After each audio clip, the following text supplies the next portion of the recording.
क्या कभी आपने सोचा है कि एक तरफ हमारी दुनिया में कुछ देश डेवलप्ड हैं और दूसरी तरफ बहुत से देश अभी भी गरीबी से जूझ रहे हैं।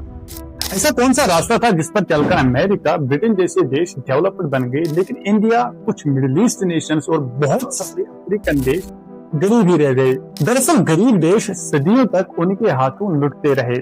सोना, चांदी, कॉटन, मसाले और हफ्ते के मजदूर भी वो यहाँ से ले गए।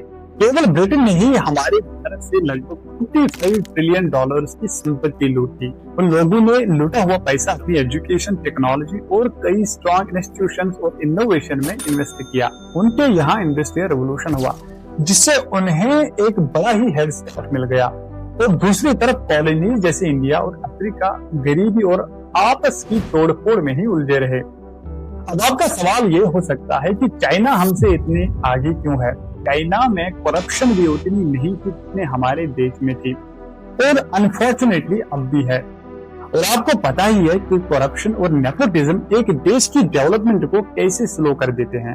अब सवाल यह है, क्या हम डेवलप्ड नेशन बन सकते हैं?